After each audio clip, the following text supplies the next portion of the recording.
Então, vamos passar para os métodos que manipulam intensidade de carga, que manipulam o peso. E aí a gente pode citar como métodos que manipulam o peso os métodos pirâmide crescente, pirâmide decrescente, drop set, strip set, né? Então, começando pelas pirâmides, são os métodos talvez mais antigos que a gente encontra, ou alguns dos mais antigos, né?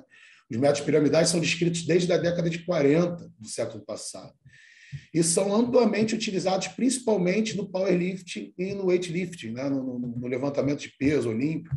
São a base da metodologia de treinamento dessas modalidades.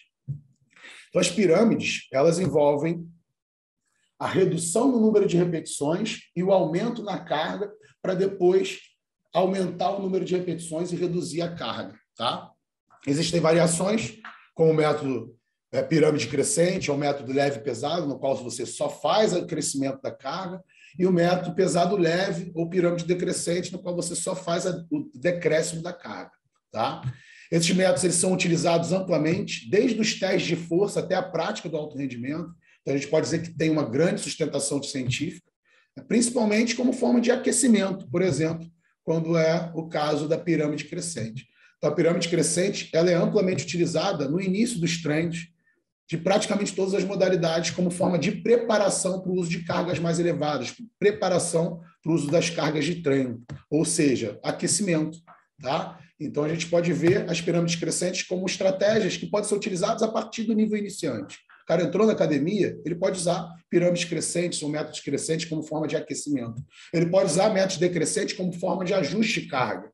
A fadiga ficou muito limitante, caiu o número de repetições, você reduz a carga. Então, são métodos de ajuste que podem ser utilizados a partir do nível iniciante. Tá? E aí existem tanto estudos analisando os efeitos do método crescente quanto do método decrescente e mostrando bons resultados. Então, o método decrescente aí, resultando em ganhos de força e hipertrofia similares ao método tradicional, só que sem gerar tanta fadiga central, né? Mantendo aí um volume mais elevado. Método decrescente sendo utilizado para evitar esse decréscimo de repetições de forma interessante também.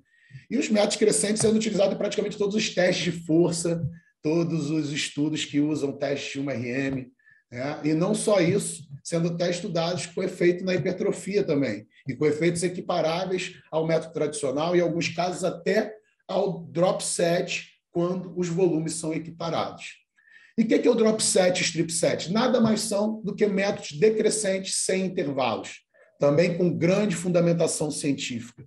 Se a gente for falar de drop set, hoje a gente tem bastante estudos, desde 1967 sendo estudado, né? Primeiro estudo em 1967, depois estudo em 99, depois, a partir de 2004, começam a pipocar inúmeros estudos sobre o drop set. E, em alguns casos, esses estudos sugerem grandes benefícios, ganhos adicionais, principalmente quando o volume do drop set não é controlado. Tá? Então, quando o volume do drop set não é controlado, ele resulta num aumento do volume de treinamento em relação ao treino tradicional e, consequentemente, resulta em maior ganho em força e maior ganho em hipertrofia. Tá? Agora, quando a galera limita o volume, faz o que a gente chama de equalização do volume de treinamento, parece que, na maioria dos casos, o drop set resulta em mesmo efeito. Só que resulta em mesmo efeito em força e hipertrofia em um tempo reduzido. Né? Então, para quem tem limitação de tempo, o drop set pode ser encarado como uma estratégia de otimização do seu tempo. Tá? Strip set nada mais é do que a progressão do drop. Drop é decréscimo uma vez, né? Fez a série até a falha ou próximo dela, decresce a carga uma vez e continua o exercício até uma nova falha ou próximo dela. O strip set, você tem que fazer drops de pequena magnitude para poder fazer isso sucessivas vezes. Então, o strip set nada mais é do que uma progressão do drop set. Tá? Então, antes de fazer um drop set, você deve passar por um decrescente com intervalos curtos, para depois passar por um drop, para só depois disso fazer um strip set. Como são métodos que envolvem a falha, envolvem muita fadiga, né, métodos de alta densidade, talvez sejam métodos para serem utilizados, assim como eu sugeri, para falha, a partir do meio da sessão. São métodos que normalmente comprometem o desempenho de repetições, comprometem a carga utilizada.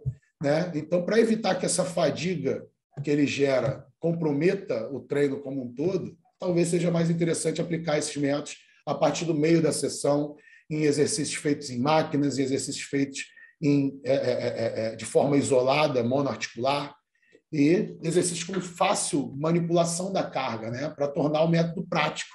Não é nada prático você fazer um drop set ou strip set com um monte de anilhas, né, tendo que tirar as anilhas, levanta do leg, tira a anilha, levanta do supino, tira a anilha, volta. Então, talvez não seja o melhor caminho fazer esses métodos, realizar esses métodos em aparelhos, equipamentos de peso livre.